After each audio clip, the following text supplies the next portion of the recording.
Welcome to Dreamy Tales, a place where gentle, relaxing stories will guide you into a deep sleep.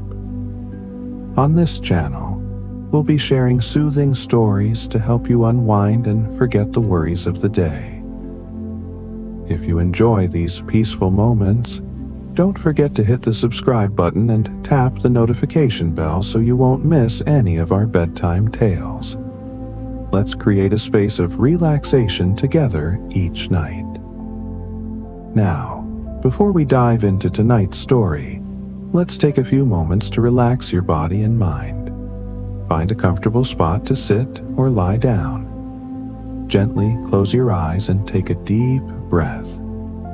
Inhale slowly, feeling the fresh air filling your lungs, and slowly exhale, letting the tension in your body gradually melt away. Repeat this 3 more times. With each breath, feel yourself becoming more relaxed and ready to enter the magical world of stories. Now, loosen your shoulders, gently massage your face, and release any remaining tension. Pay attention to any areas in your body that still feel tight, maybe in your neck, back, or legs, and gently let them relax.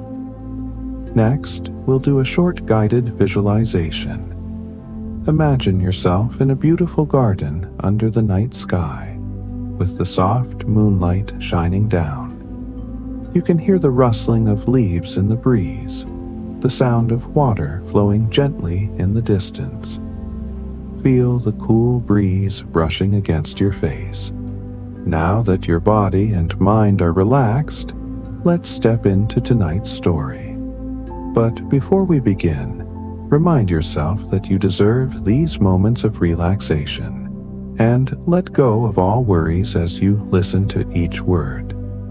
And now, as you are fully relaxed, let's begin our journey into tonight's tale. Allow my words to guide you into a world of dreams and serenity. Relax and listen slowly. Hello, and welcome back to our quiet corner of the world. Or perhaps, welcome for the very first time. I'm so happy you're here, settling in, getting comfortable. Maybe you're curled up in your favorite chair, tucked into bed, or simply finding a moment of peace in your day. Wherever you are, know that you are welcome and you are safe. Tonight, or maybe just right now, we're going to drift away together to a place touched by the gentle light of the moon. A place where stories aren't just told, they are felt. And sometimes, if you listen very, very closely, they might even tell themselves. We're going to visit a quiet village nestled beside a whispering forest, where the moon has a special kind of magic. This is the story of Alara Meadowlight, and how she became known as the Moonlit Storyteller. Imagine, if you will, a village called Lumina Grove. It wasn't a big village, or a bustling one. It was a village woven from quiet moments and the soft, silvery threads of moonlight. The houses were made of smooth river stones and timber. Their roofs gently sloped like hands cupped to catch the rain, or, more importantly here, the moonbeams. Paths meandered through the village, not straight and hurried, but winding like sleepy streams, bordered by luminous moss that glowed faintly after the sun dipped below the horizon.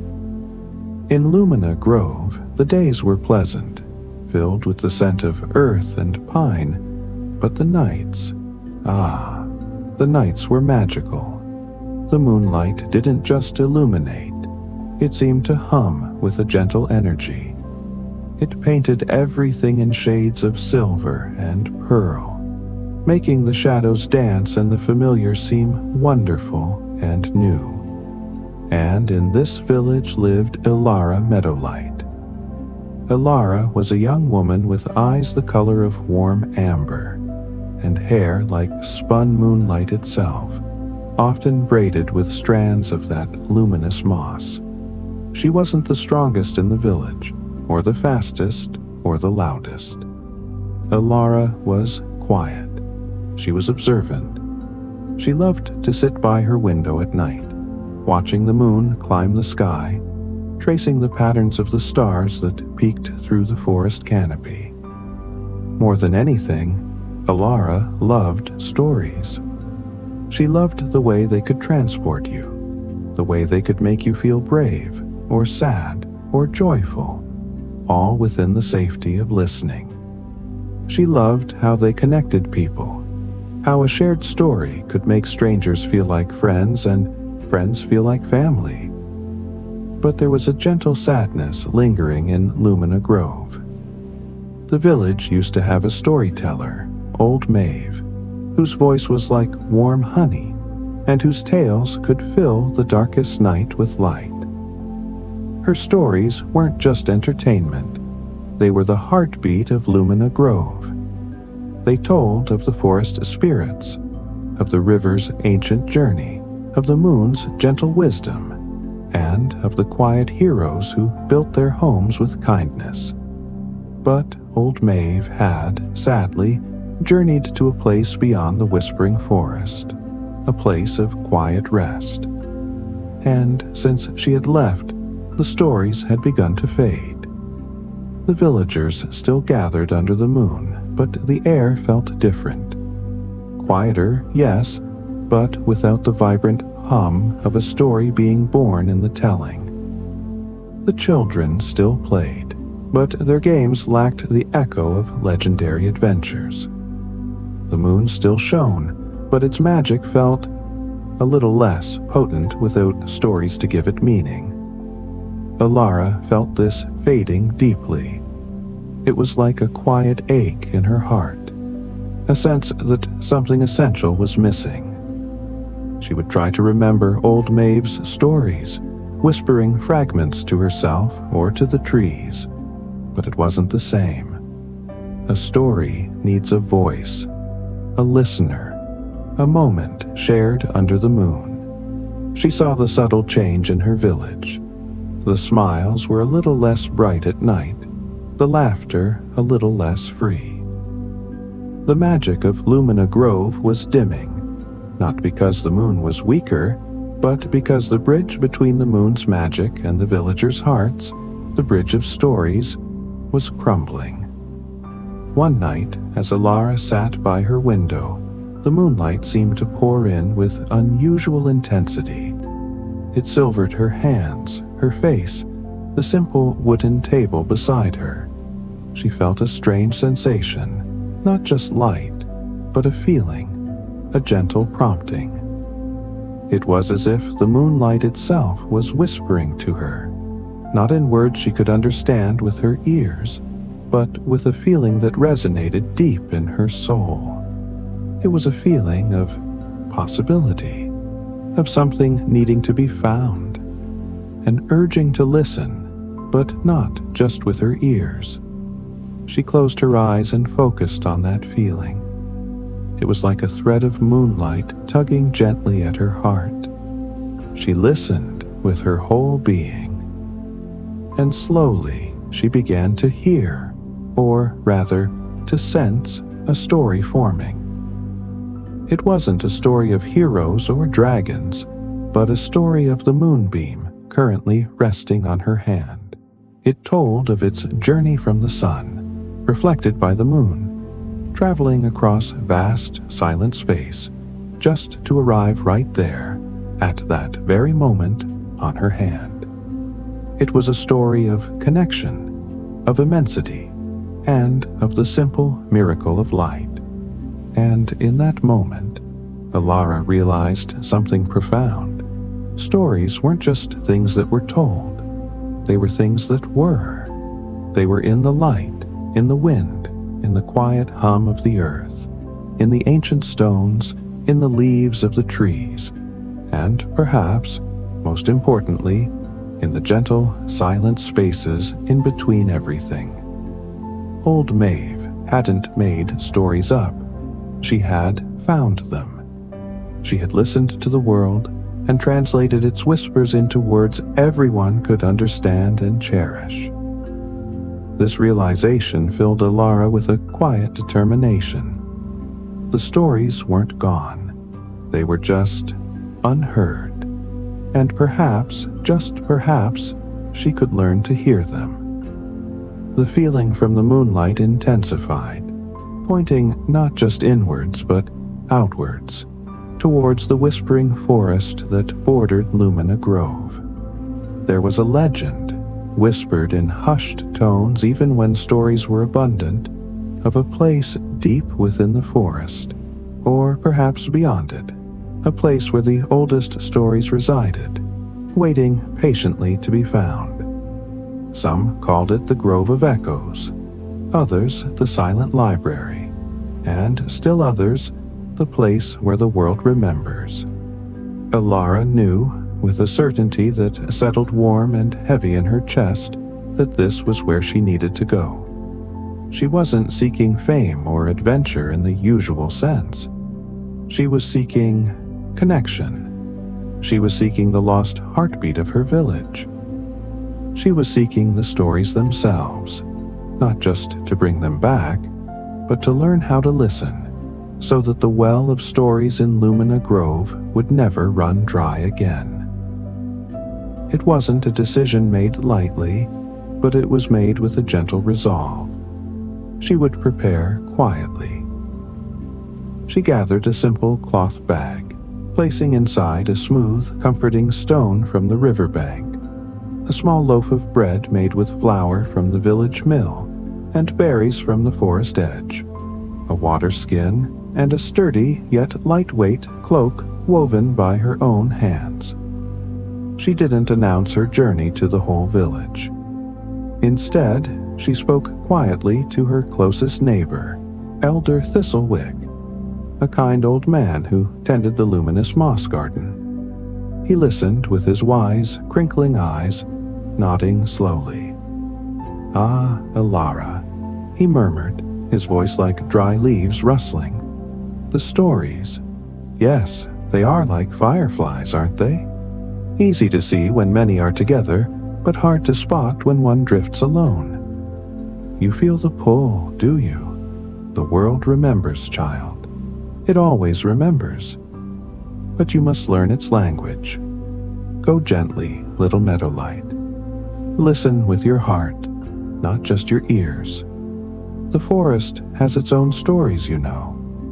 The trees whisper them to the wind. The stones hum them to the earth." His words were a comfort and an encouragement. They reinforced her belief that the journey was not just about finding a place, but about learning a way of being, a way of listening. She thanked him, her voice soft, and felt a little less alone in her quiet quest.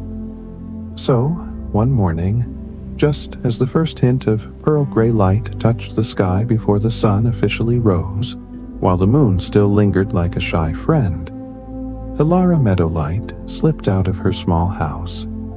She carried her simple bag and her quiet resolve. The air was cool and fresh, carrying the scent of damp earth and the sweet perfume of night-blooming flowers that were just beginning to close their petals. The luminous moss on the path pulsed faintly, like sleepy little hearts. Stepping onto the path that led into the whispering forest was like stepping into a different world. Even at the edge, the trees were taller, older, their branches reaching like ancient arms towards the sky. The light here was softer, filtered by the leaves, even the sunlight taking on a green-gold hue during the day, and the moonlight here felt deeper, more concentrated. This was the domain of the forest, a place with its own rhythms, its own secrets, and its own stories. Alara walked slowly, deliberately.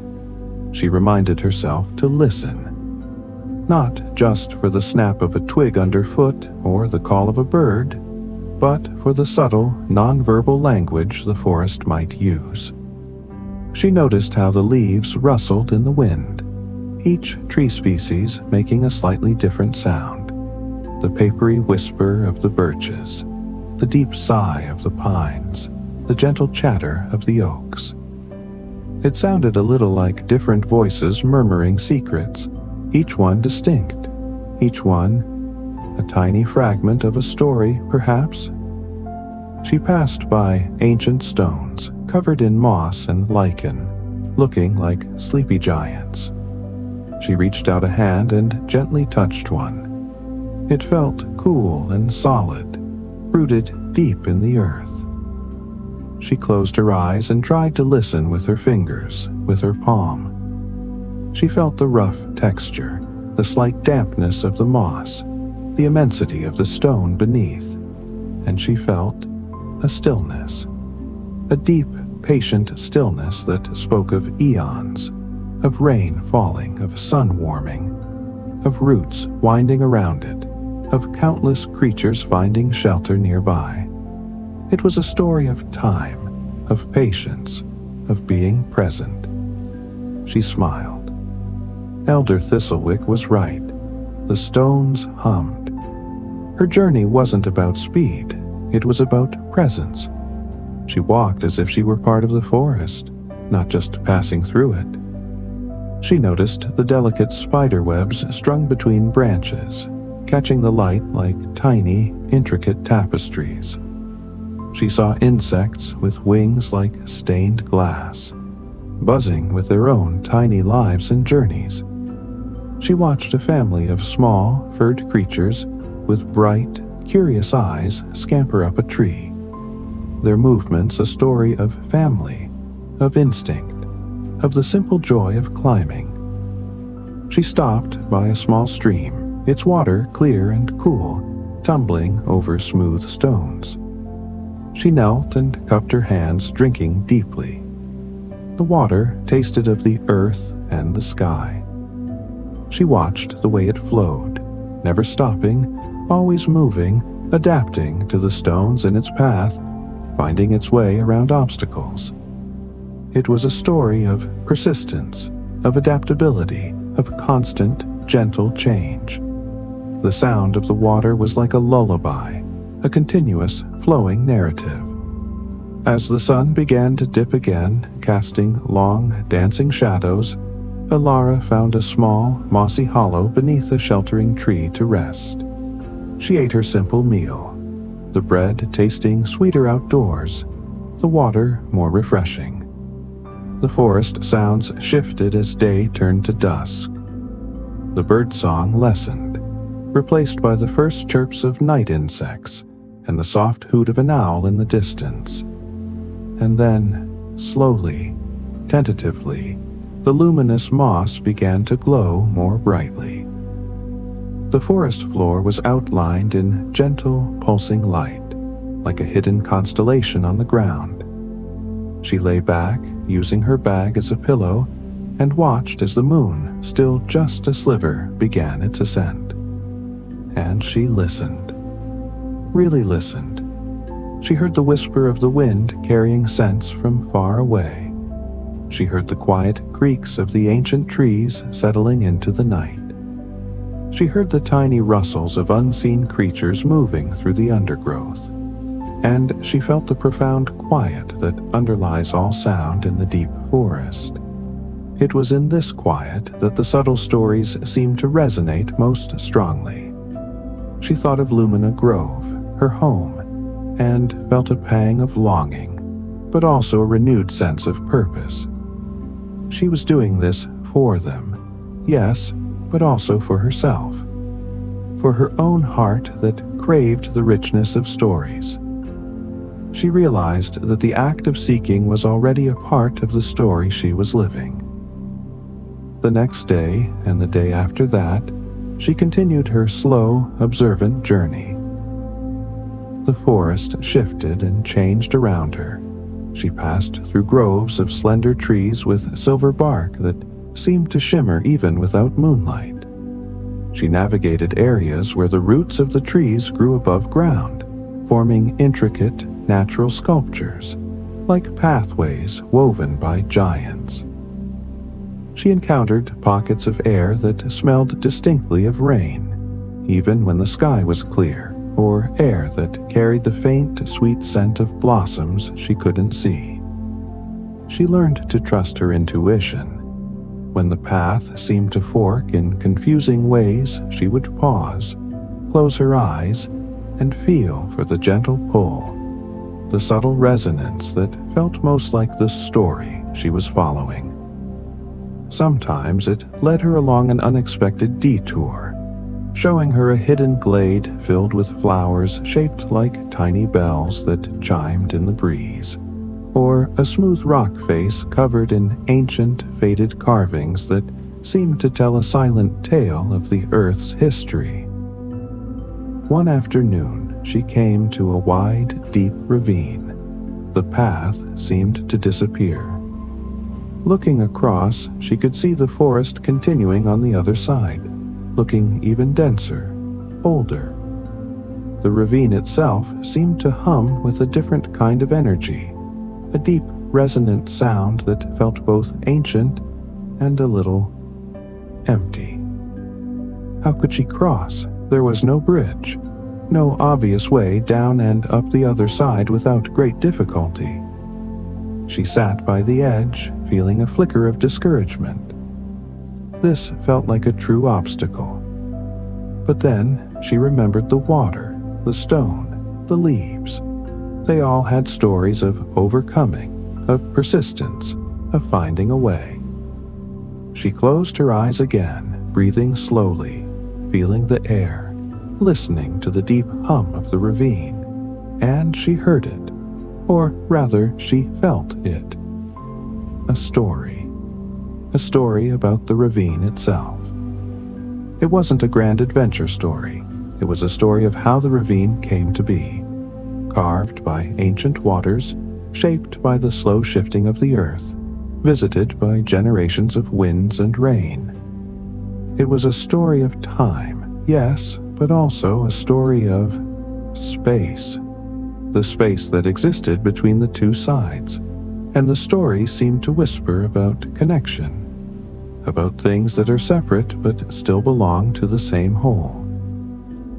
As she focused on this story, on the feeling of the ravine's ancient existence, she noticed something else.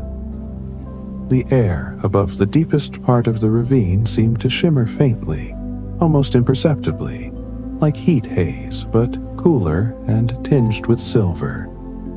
Was it just her eyes playing tricks? She held her breath and watched. The shimmering intensified slightly, forming a faint, arching shape, like an invisible bridge. Could it be? A bridge woven from the story of the ravine. It felt fantastical, even in this place touched by quiet magic. But she remembered Elder Thistlewick's words about listening with her heart. She felt no fear, only a deep sense of curiosity, and a gentle invitation from the shimmering air. Tentatively, she stood up and walked towards the edge where the shimmering seemed strongest. She extended her foot, expecting to find nothing but air. But her foot met resistance, a surface that felt smooth and cool, like polished stone, yet seemed to be made of pure light and air. It was there. A bridge, invisible to the casual eye, but solid for those who listened to the ravine's story. It wasn't perfectly flat. It rose slightly in the middle and seemed to undulate with a gentle, rhythmic pulse, mirroring the hum of the ravine below. Taking a deep breath, she stepped fully onto the bridge of light. It felt strange, walking on something so ethereal, but it held her weight perfectly. She looked down and saw the deep, shadowed floor of the ravine far below. She looked up and saw the sky framed by the forest edges on either side. Walking this bridge was like walking through a story itself, a story of overcoming distance, of unseen connections, of the magic that exists when you truly understand a place. She walked slowly, placing each foot carefully, feeling the gentle rise and fall of the shimmering surface. The air around her hummed softly. It took a long time to cross, though the ravine wasn't impossibly wide. It felt as if the bridge was asking her to walk with awareness, to appreciate the journey across the space, not just the destination. As she reached the other side, the shimmering seemed to fade slightly behind her, though the bridge likely remained, a testament to the ravine's story and Alara's willingness to listen. She stepped onto the solid ground of the other side, feeling a quiet triumph, not of conquering, but of connection. She had connected with the story of the ravine, and it had allowed her safe passage. This side of the forest did feel different. The trees were indeed larger, their bark covered in patterns that looked like ancient symbols. The air felt heavier, richer, filled with the scent of age and deep, undisturbed growth. The light filtering through the canopy here was a deep, emerald green. She continued her journey, now with a deeper understanding of what listening for stories meant.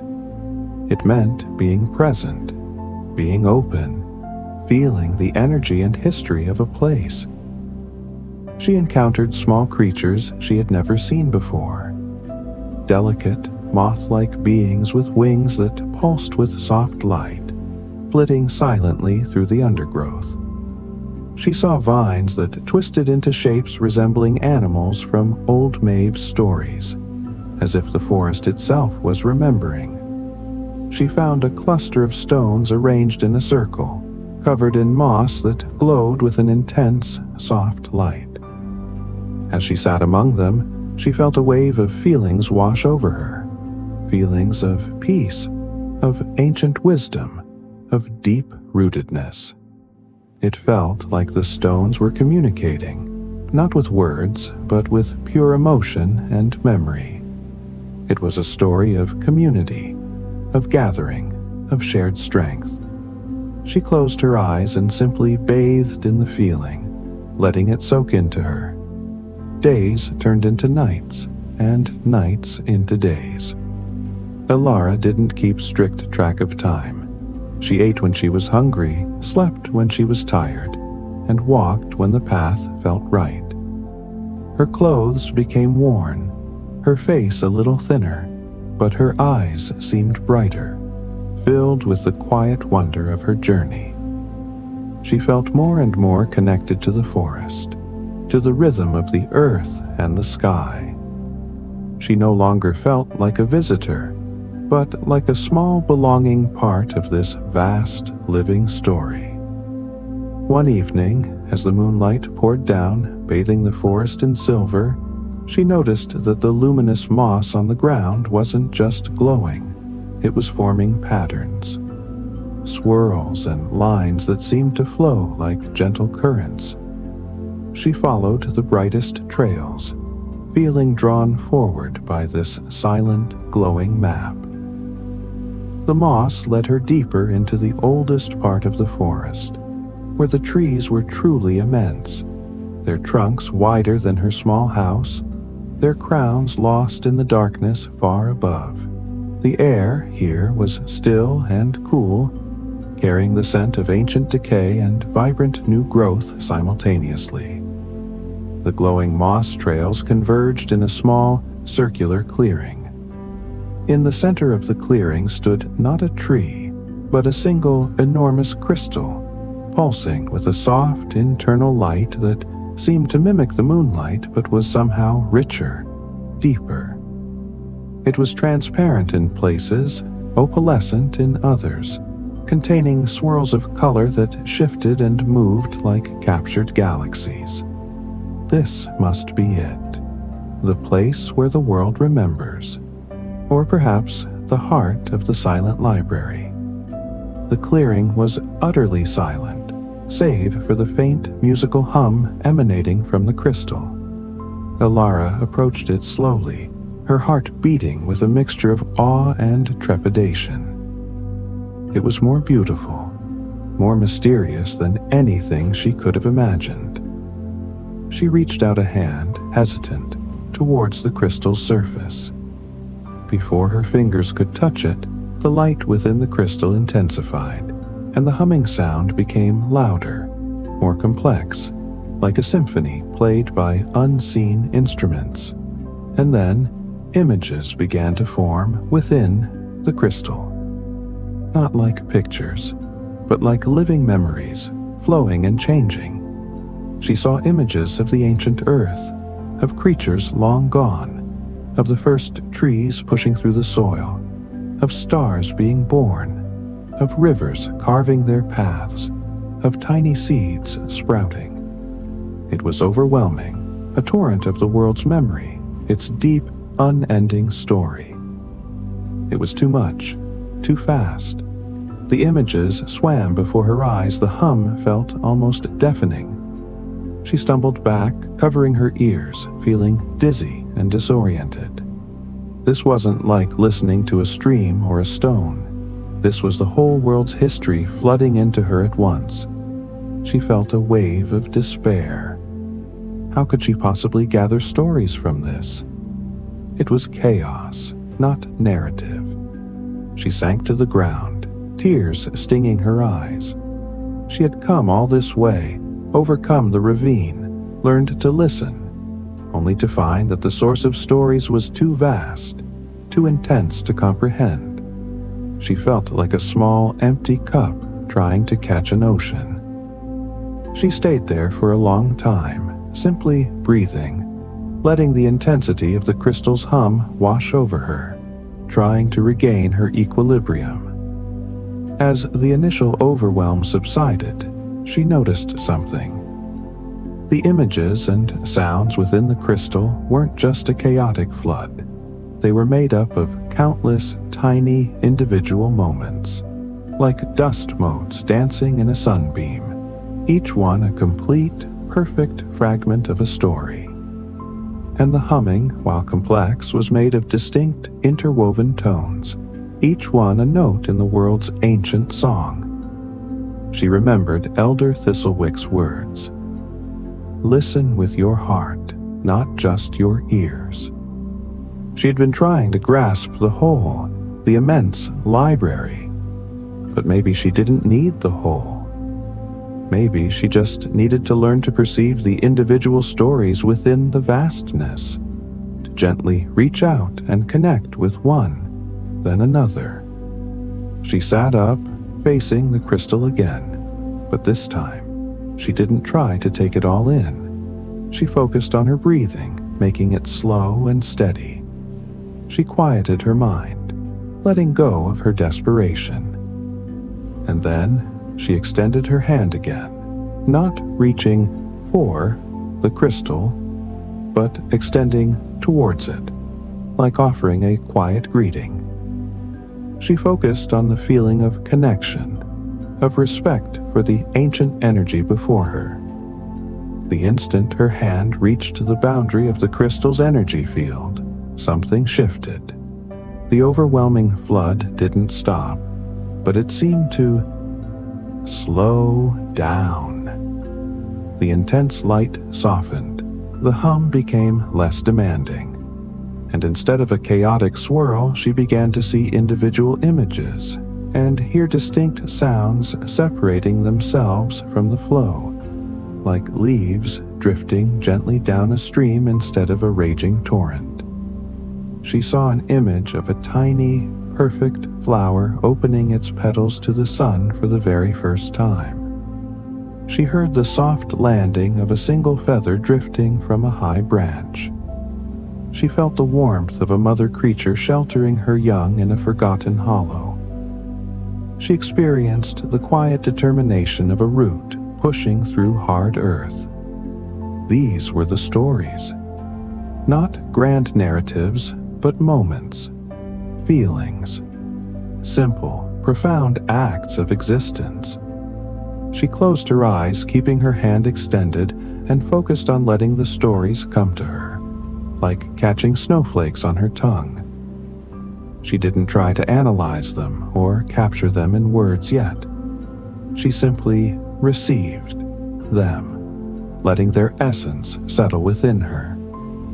She felt the joy of the flower, the peace of the feather, the fierce love of the mother, the quiet strength of the root. She stayed like that for a long time, standing before the crystal, receiving the world's quiet stories. It felt like a gentle conversation, an exchange of trust and memory. The crystal's light pulsed in harmony with her own heartbeat. She wasn't just a listener anymore. She was becoming a receptacle, a gentle vessel for the world's unspoken narratives. When she finally lowered her hand, she felt different, lighter yet also fuller. Her mind wasn't crammed with facts or plots, but her heart felt expanded, resonant with the echoes of countless tiny, beautiful existences. She thanked the crystal silently, profoundly. She hadn't taken anything from it. She had simply connected with it, and in doing so, she had learned its language, the language of being. Now she knew how to listen. Not just in the forest, but everywhere. In the wind, in the stones, in the water, in the silent growth of a plant, in the simple act of breathing. The world was not just full of stories. It was story. And she could hear it, piece by gentle piece. Her journey back through the forest felt different too. She still saw the beauty, the wonder, the magic. But now, she perceived the stories everywhere.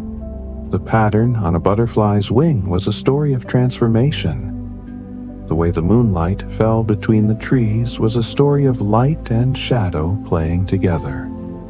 The call of a night bird was a story of navigation and communication. Every step was a step through a living narrative. She didn't hurry. She walked with a quiet joy, occasionally pausing to sit by a stream and listen to its tumbling story, or to stand by an ancient tree and feel the slow, steady rhythm of its growth. She felt a deep kinship with everything around her, a sense of belonging that filled the ache she had felt in Lumina Grove. As she neared the edge of the forest, the trees began to feel more familiar. The air grew warmer, carrying the distant scent of wood smoke and the faint sound of human activity. The luminous moss on the path grew thicker, guiding her way like welcoming lights. She arrived back in Lumina Grove just as the moon was high in the sky, painting the village in its familiar silver light. The houses were dark and quiet, the villagers asleep in their beds. She walked through the winding paths, feeling the same quiet peace she had always loved, but now infused with a new layer of depth and magic. She went back to her small house and sat by her window. Just as she had that night, she felt the moon's gentle prompting. The moonlight poured in, and she felt it resonate within her, connecting with the stories she now carried within her heart and soul. She didn't have books or scrolls filled with tales. She had the feeling of the stories, the essence of the world's memories. The next evening, the villagers gathered as usual under the largest oak tree in the village center, the one with branches wide enough to shelter them all. There was the usual quiet chatter, but the underlying feeling of something missing was still there. Alara, sitting slightly apart, felt a gentle urge rise within her. It was time. She stood up and walked towards the center of the gathering. The villagers turned to look at her, their faces questioning, kind. She wasn't a public speaker. Her voice was naturally soft, but tonight it felt steady, though gentle. "Good evening," she said softly. Her voice carried surprisingly well in the still, moonlit air. I went on a journey, to listen." A few people murmured, curious, Elder Thistlewick nodded slowly, a knowing look in his wise eyes. "I went to listen to the world's stories," Elara continued, her voice gaining a quiet confidence. "And I found them. Not just in words, but in the feeling of things. In the ancient stones, in the flowing water, in the light of the moon itself." She paused, looking at the faces around her, illuminated by the soft glow of the luminous moss and the silver moonlight. They looked hopeful, ready to listen. Would you like to hear one?" she asked tentatively. A ripple of assent went through the crowd. Children leaned forward, their eyes wide. Adults settled in, their expressions easing.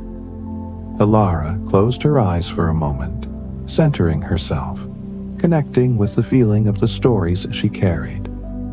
She felt the quiet strength of the root pushing through the earth. She opened her eyes and began to speak, not reciting words, but weaving a feeling into sound. "Imagine a tiny seed," she began, her voice a soft, melodic murmur, like the stream she had listened to. "Buried deep in the dark earth. It feels the weight of the soil above it, the coolness around it. It is small and alone, but within it there is a dream of reaching the light, of becoming something more. And so, with a quiet, persistent strength, it begins to push. Downwards, sending a tiny root into the darkness to find nourishment. And upwards, sending a tiny shoot towards the unseen light. It doesn't know what is above. It doesn't know how far it has to go. But it trusts the dream within it, and the pull of the light. And slowly, day by day, molecule by molecule, it pushes and pushes and pushes, until one day its tiny shoot breaks through the surface and feels the warmth of the sun for the very first time. She finished, her voice trailing off gently. Silence hung in the air, but it was a different kind of silence than before. It was a silence filled with attention, with feeling. The villagers were captivated. They hadn't just heard a story, they had felt the quiet determination of the seed, the mystery of the dark earth, the triumph of reaching the light. A small child sighed happily. An old woman smiled, a tear glistening in her eye. The air around them felt lighter, warmer, filled with a gentle magic that had been missing. "That," Elder Thistlewick said softly, his voice full of wonder, "that was a story of courage and patience." Elara smiled. "Yes," she said, "it is the story of the root and the shoot. It is a story the earth tells us if we listen." From that night on, Elara became the Moonlit Storyteller. She didn't tell grand, sweeping epics every time. She told the quiet stories she had found, the story of how the wind carries secrets across distances, the story of how a river stone is smoothed by time and flow, the story of the patterns the moonlight weaves on the forest floor, the story of the enduring memory within the ancient crystal. Her stories weren't just for entertainment. They were gentle invitations to see the world differently, to listen more deeply to the magic that was already there, woven into the fabric of their lives.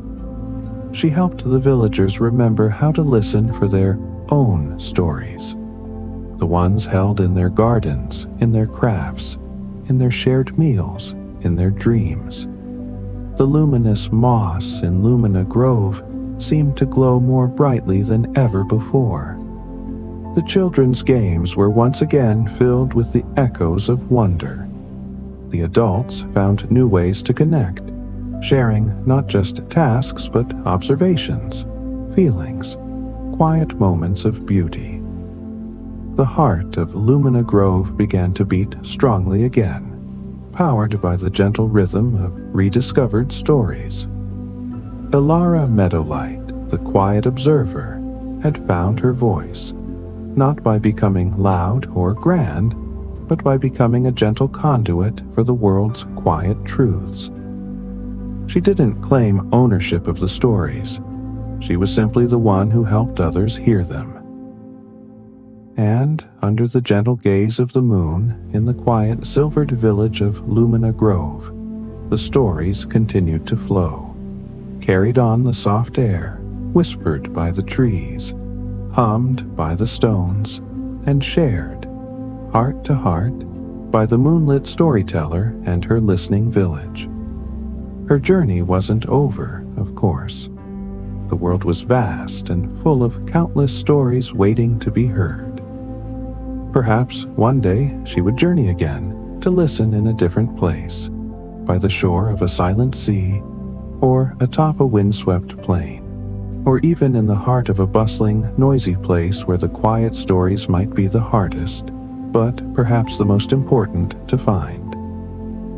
But for now, her place was here, under the moon, sharing the gentle magic of the world, one quiet story at a time. And the villagers of Lumina Grove slept more soundly, their dreams filled with the quiet beauty of roots pushing through earth, of feathers drifting on the air, and the comforting knowledge that the world was alive with stories, if only you knew how to listen with your heart.